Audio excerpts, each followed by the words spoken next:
welcome back to another Changemaker Chat, where we talk about the highs and lows of what it means to be someone who wants to change the world. I'm Kimberly. I'm Taylor. And we want to introduce you to Leah from ArtaBella. Leah, tell us a little bit about who you are and what ArtaBella is. Hi, thank you guys so much for having me on Changemakers. I was ridiculously excited for this conversation. I think it's so important that we need to be highlighting the good in this world right now because life is just insane. Like Kimberly said, my name's Leah with ArtaBella Gallery. So I am a full-time artist. I started my company in January of 2021, and I've been a professional artist since then. It was a very long, weird journey, as anyone's story is, but I spent my entire life being the artsy kid who never wanted to be an artist because I very firmly ascribe to this idea of starving artist mentality. And one of my basic tenets in life is wealth building and being financially stable. And so I was like, absolutely not. But then I had the incredible opportunity to study abroad in Florence, Italy, which was the home of the European Renaissance. And so I studied there for 6 months and discovered, oh crap, I don't like doing anything else other than art. And you only get one life, so I might as well do this. So I came back home, and my alma mater, Marietta College, has an entrepreneurship competition every single year called PioBiz, and you had to write a full-out business plan. And I'm competitive. I wrote a 50-page business plan. I feel so bad for those judges. Got it all together and competed in the competition, secured $7,000 in funding to start my business. And when I graduated in May, I went into it full-time. And so now it's about a year and a half later. I've been working for myself, making my own schedule, which is so nice. I'm hoping within the next 6 months to eventually move and transition to Columbus using money that I made being a full-time artist, like only being an artist, which is, it geeks me out. That's incredible. I love how you said that too, that we only get one life. Like I hear it all the time, like we don't get a practice life. This is it. So let's make it the best. And it makes me really sad to like talk to people who just don't like what they do. So many people are just unhappy with their jobs. They're unhappy in, I don't know, where they are in life. And I'm like, well, to make a change, do something. I mean, do something different. I know you were saying that it was a risk for you to take. And so we start a lot with our clients to begin with their why. We want them to start the very simple space of why do you do what you do? Why does the work you do matter so much that it needs to be done? So why was that risk worth it for you? I think it's kind of a 3-part thing for me. First, so my mission statement is to bring vibrant masterpieces into the world. So something that is, I think, very common knowledge about the art world is it's very snobbish, and it's generally for the upper 1%. It's a way for them to store wealth and accrue wealth. And professional art oftentimes isn't accessible to the middle to lower class. And so one of my goals when I established ArtaBella was not only to be financially stable, but to also provide vibrant, beautiful, high quality masterpieces to the middle and lower class so that people can commission customized professional artworks and it doesn't break the bank. And so one of my missions was to make art accessible to the common person and to make sure that everyone had the chance to participate in this world because art is incredible. Another tenet of why I do it is because I didn't have me when I was a kid. I knew absolutely no one who was going into the arts professionally. I knew a lot of trade techs, I knew a lot of medicals, but it never spoke to me. I've always been a very creative person. And so when I started ArtaBella, one of the things that I immediately wanted to do was start sharing my story in the hopes that there's going to be another 12-year-old little girl who's like, I could do this too. And just kind of be the person that I wish I had. I want to be that person that 12-year-old me could have used and inspire, especially young women from my community, because, rural Appalachia, we really struggle with opportunities. We struggle with brain drain, and we struggle with getting young people motivated to pursue their dreams. And then the third why for me is advocacy. So I am very passionate about social justice, very passionate about being as much of an ally as I can to people of color, LGBTQ spaces, to the oppressed groups in this nation. Something that I really wanted to do with ArtaBella and with my finances from ArtaBella was to use that money to become a philanthropic organization. My hope is over the next few years to start doing a thing where every single year I select a different nonprofit that focuses on a different cause that I'm passionate about, and then donate a portion of my proceeds to that nonprofit. Being my own boss empowers me to pursue a lot of different goals of mine. So I'm really excited about it. I love that. You're like connecting art with philanthropy, with nonprofit, with business, and it's just all encompassing. I love that throughout all of this, there's this thread of uplifting somebody else. if you look at the history of art, artists are sometimes the first revolutionaries. I mean, these are the people who they speak the stories and the narratives of society before society even knows that there's a story and then a narrative to tell. Through my work, it's just kind of one of these things where I'm using this gift that I was given to tell stories and to speak to communities who don't always have voices, and to start uplifting our culture, because our society doesn't thrive unless all peoples in the society thrive. So one of the other things we really want to know, Leah, is how do you do what you do? What's your platform? How do you share your art with the world? So social media is the small business's lifesaver, and it's no different for me. I'm on Facebook, Instagram, and TikTok. So follow me if you would like to. So I do mural work, I'm a live event painter, and I do commission work. And so all three of those things are excellent opportunities for me, not only to share my artwork with the world, but to also connect with young people and to connect less artistic people with the arts world. So for example, with live event painting, I'm going to weddings and I'm painting the weddings on site, and I leave the couple with a finished piece at the end of the day. I guarantee you, every single wedding I've been to, there's been at least one or two little kids who have come up to me who've been interested in the arts, and I give them a paintbrush and I let them help me with the painting. Because if they mess up, I can just paint over it. It's totally fine. And it makes their day, right? And I know that this is going to be an experience that they remember. And I'm hoping that this will be one of those moments that triggers a new artist in a new generation, right? And then in mural work, I just got out of a meeting with a local city department, and I've been hired to do a mural for them. One of the things that I put in my application was a focus on community engagement. So I want to reach out to high school, middle school, and elementary school artists in the area who are interested and give them an opportunity to come and help me paint the work.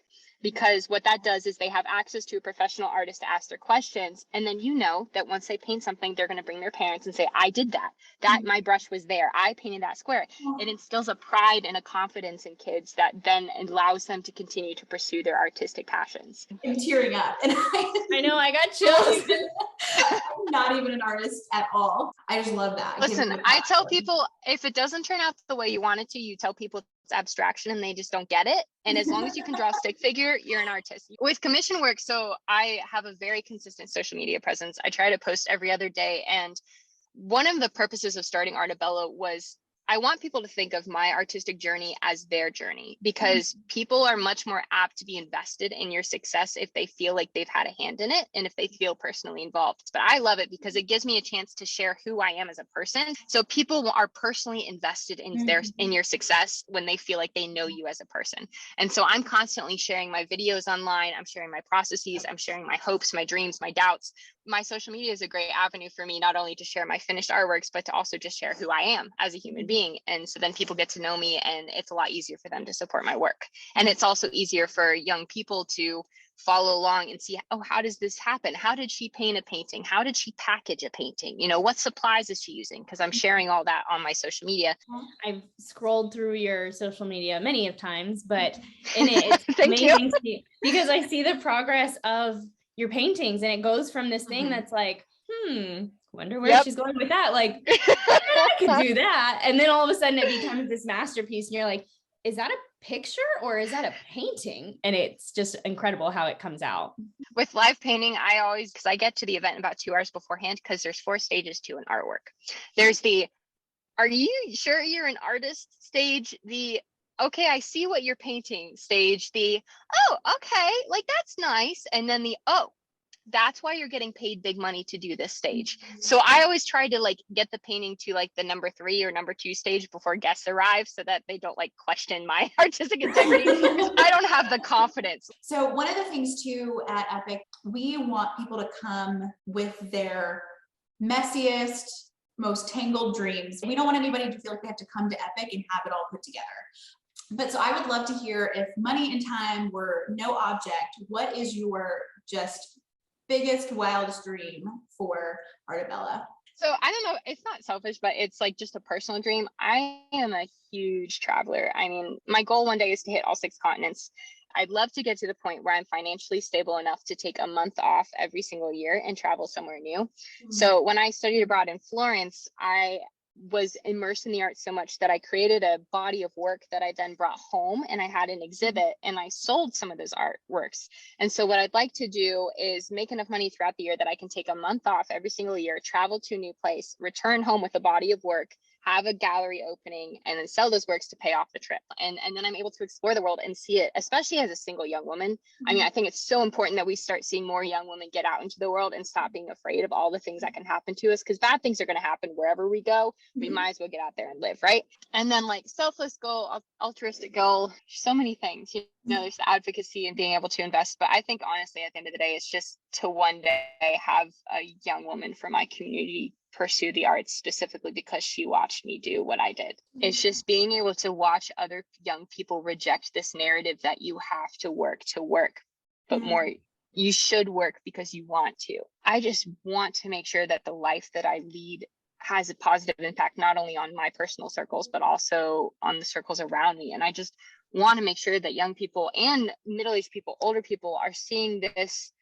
existence of mine as an example that like it is totally possible to pursue what you want to be ambitious, to grasp for the stars. You know, I think it's just to use ArtaBella as an avenue through which to inspire other people to live their best lives. So I just like, I would love to one day have a conversation with someone who said, I saw what you did with ArtaBella and I wanted to do that in my own life. And so I did it. But for now, that's kind of where it is. Just because I am so young, I am a woman, I'm an artist who has no clue about business terms at all. Like there's a lot of things that I'm working against, but if I can make it, then anyone can, kind of thing. And like there are spaces of privilege that I definitely have that I don't want to glance over. I have a supportive family. I have a supportive community.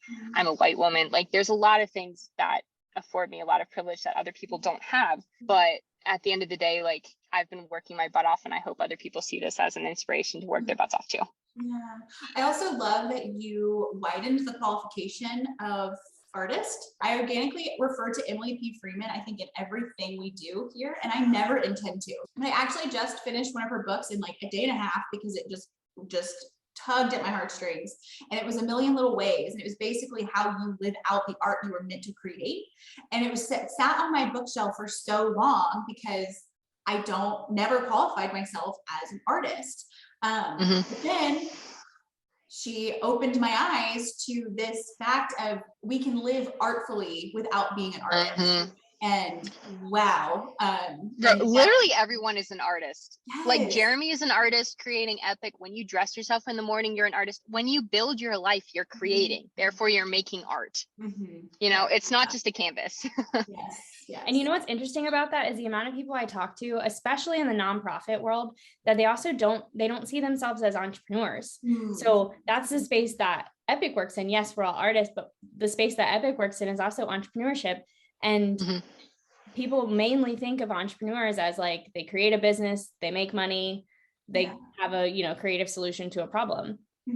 But you're an entrepreneur, Leah, like creating art, making a business. You saw, something that needed to be said in society and you wanted to say it. You just said it with a paintbrush and you created the solution to the problem and you spoke it in a different way. It's almost like we need to take a step back and like revisit our definition for things. We live with our minds shoved in a box and we don't allow ourselves outside of that to think, what could this mean other than what I've always thought it meant?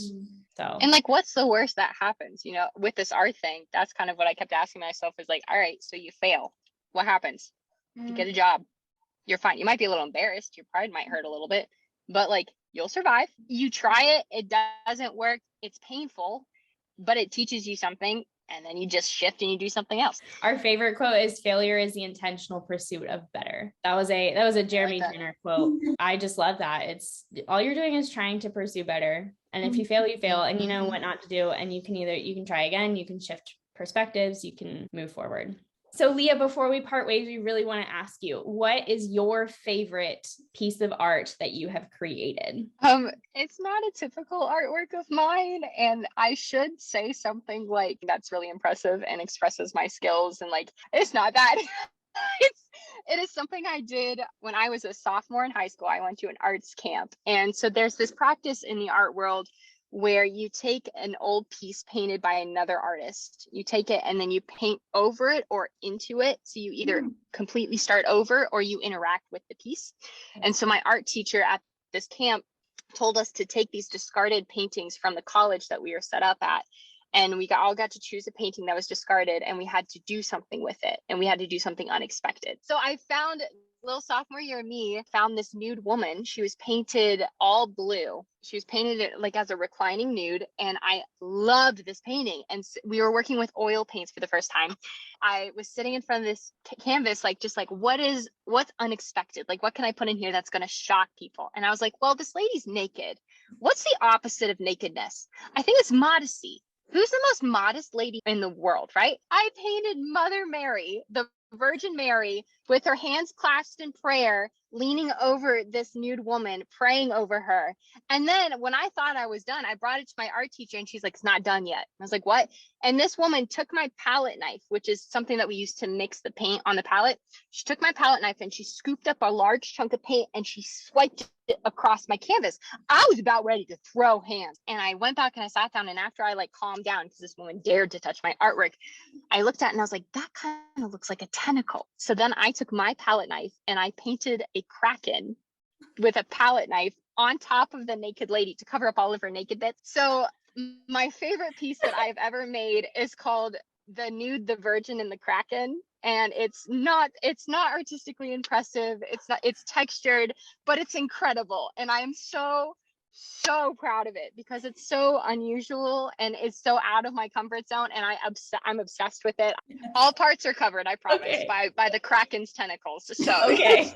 But okay, I was like kind of expecting you to say like a turtle or I don't know, a shark or a flower. That's the thing. It's like, it's so unexpected.